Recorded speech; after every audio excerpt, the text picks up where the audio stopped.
মোক কিন্তু এনকাউণ্টাৰ কৰাৰ কাৰণতে কিন্তু সিহঁতে ৰেডি হৈ আছিল চেক কৰি আছে আৰু গাড়ীৰ নম্বৰ মোবাইলত কোনোবাই পঠাই দিছে গাড়ীৰ নম্বৰ চেক কৰি কৈ আছে বলৰাম ক'ত আছে বলৰাম ক'ত আছে পুলিচে যেতিয়া সেই কথাটো ক'লে কোৱাৰ পিছত তেতিয়া মানে বাকী কেইখন গাড়ীত যিহেতু নাছিলোঁ মই ইনোভা এখনত আছিলোঁ সেই ইনোভাখনত যে যোৱাৰ পিছত আমাক অপৰাধীৰ দৰে যিটো ব্যৱহাৰ কৰিছে প্ৰথমতে একদম দৰ্জাত এনেকুৱাকৈ নক কৰিছে যিটো মানে মানিব নোৱাৰা কথা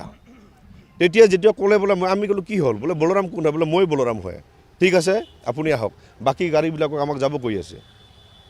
যেতিয়া মই ওলাই আহিলোঁ ওলাই অহাৰ পিছতে মই বেলেগ যিহেতু আমাৰ এই ঘটনাটো ঘটাৰ পিছতে আমাৰ সতীৰ্থবিলাকে বহুতে আমাক ফোন কৰি আছিল সেইবিলাক ফোন কৰি থকাৰ পিছতে যেতিয়া মই ক'লোঁ বোলে ইয়াত মোৰ এৰেষ্ট কৰিব পাৰে আপোনালোকে বেলেগক জনাই দিব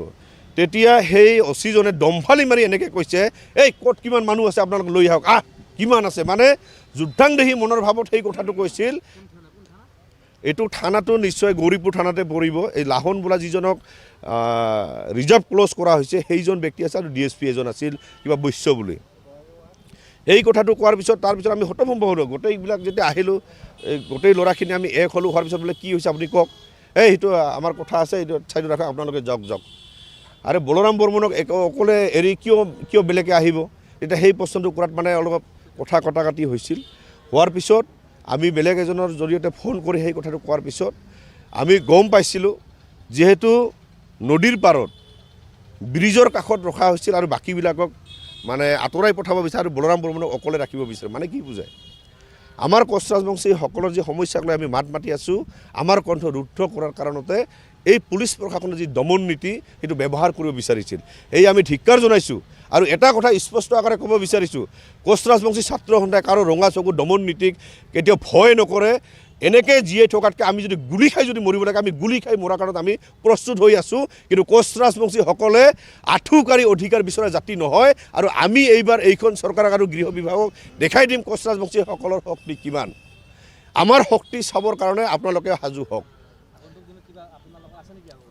অনুষ্ঠান আমালোকৰ আছে আমাৰ আছে এতিয়া 15 তাৰিখে আমাৰ পদযাত্ৰা কাৰ্যসূচী আমি লৈছোঁ গোৱালপাৰা জিলাত বঙাইগাঁৱত 20 তাৰিখে আমি মানৱ শৃংখল প্ৰগ্ৰাম লৈছোঁ BTR ইলেকশ্যন যোৱাৰ পিছতে আমি ৰাজপথত আমি নামি এইখন চৰকাৰক আৰু এই পুলিচ প্ৰশাসনৰ যি মৈমতালি তাক আমি সকিয়নি দিয়াৰ কাৰণে আমি যিকোনো ব্যৱস্থা কৰিব পাৰিম আৰু কৰিম কোচ ৰাজবংশী জনগোষ্ঠীৰ স্বাভিমান অটুট ৰখাৰ কাৰণে যিকোনো পন্থা অৱলম্বন কৰাৰ কাৰণে সদৌ কোচ ছাত্ৰ সন্থাৰ লগতে কোচ ৰাজবংশী সমাজ আমি একত্ৰিত হৈ আমি ওলাই আহিম বিশেষকৈ আমাৰ কমতাপুৰ অট'নমাছ কাউন্সিলে এই কথাটো লৈ তদন্ত কৰিব লাগে গোলগঞ্জৰ ঘটনাটো লৈ এই কথাটো তদন্ত কৰাৰ পিছত যদি দেখিবলৈ পোৱা যায় এইখন চৰকাৰে সঁচাকৈ কোচ ৰাজবংশী বিৰোধী এখন চৰকাৰ তেতিয়াহ'লে এইখন কাউন্সিল ভংগ কৰি হ'লে ওলাই আহিব লাগে আৰু যদি আপোনালোকক KSCখন চলোৱাৰ কাৰণে যদি আপোনালোকৰ যদি KSCখন এৰিব নোৱাৰে তেতিয়াহ'লে আমি ৰাইজে আমি দায়িত্ব ল'ম আপোনালোকক যি বছৰত যি 15 কৰোৰ টকাৰে আমি ৰাইজৰ পৰা উঠাই হ'লে আপোনালোকক সেই কাউন্সিল চলাব দিম কিন্তু বিজেপিৰ কাউন্সিল আপোনালোকে চলাব নালাগে কাৰণ ৰাইজ এতিয়া ক্ষোভিত হৈছে আৰু খুব মৰ্মাহত হৈছে আজি কোচ ৰাজবংশী ভূমিপুত্ৰ হোৱাৰ পিছত আজি নিজৰ ঘৰত নিজৰ মাটিত আমাৰ আজি অধিকাৰ নোহোৱা হৈছে নিজৰ ঘৰত নিজৰ মাটি আজি নিজৰ কথাখিনি আমি ভালকৈ ক'ব নোৱাৰা এটা পৰিৱেশত আছোঁ এই অঞ্চলৰ মানচিত্ৰ আজিকালি পৰিৱৰ্তন হৈ গৈছে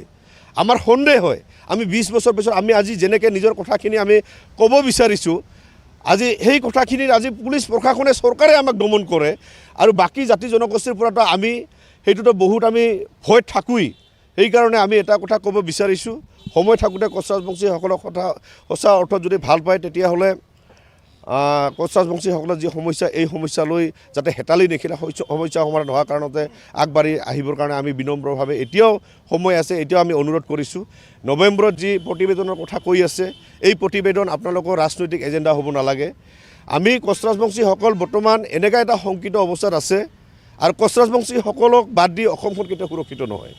আজি অসমখন যদি সুৰক্ষিত কৰিব লাগে তেতিয়াহ'লে অসমৰ খিলঞ্জীয়া ভূমিপুত্ৰসকলক কোচ ৰাজবংশীসকলক প্ৰথমতে সুৰক্ষিত কৰিবই লাগিব কিন্তু যিবিলাক স্থানত আমাৰ আজি সন্দেহজনক আজি অৱস্থাত আমি আছোঁ সেইবিলাক অঞ্চলতে আমি মাত মাতিব নোৱাৰা এটা পৰিৱেশ আৰু সেই পৰিৱেশটো কৰে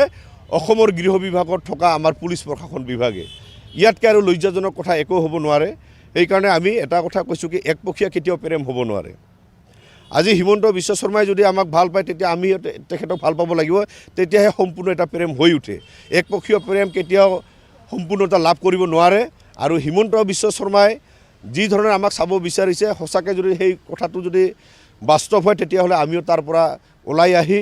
নিজৰ পৰিচয় নিজৰ জাতি ৰক্ষাৰ কাৰণে যিখিনি কৰণীয় আছে সেই কামখিনি হাতে কামে সকলোৱে কৰাৰ কাৰণে আমি আহ্বান জনাইছোঁ আৰু কোচ ৰাজবংশী সমাজক সজাগ সচেতন হৈ আমি জাতিৰ কথা আমি চিন্তা কৰি বিভিন্ন প্ৰান্তত সিঁচৰিত হৈ থকা কোচ ৰাজবংশীসকল বিভিন্ন ৰাজনৈতিক দলত থকা কোচ ৰাজবংশীসকল বিভিন্ন দল সংগঠনত থকা কোচ ৰাজবংশীসকল আমি একেটা প্লেটফৰ্মত আহি নিজৰ সমস্যাবিলাকক লৈ আমি মাত মাতিবই লাগিব নহ'লে এই জাতি 20 বছৰ পিছত ধ্বংস যি হ'ব এইটো কিন্তু নিশ্চিত আমি এটা কথা কৈছোঁ কি কালি এটা কথা আপোনালোকে শুনিলে আপোনালোকে হতভম্ব হ'ব কালি যেতিয়া যিখিনি তাতে প্ৰগ্ৰামটো হৈ গ'ল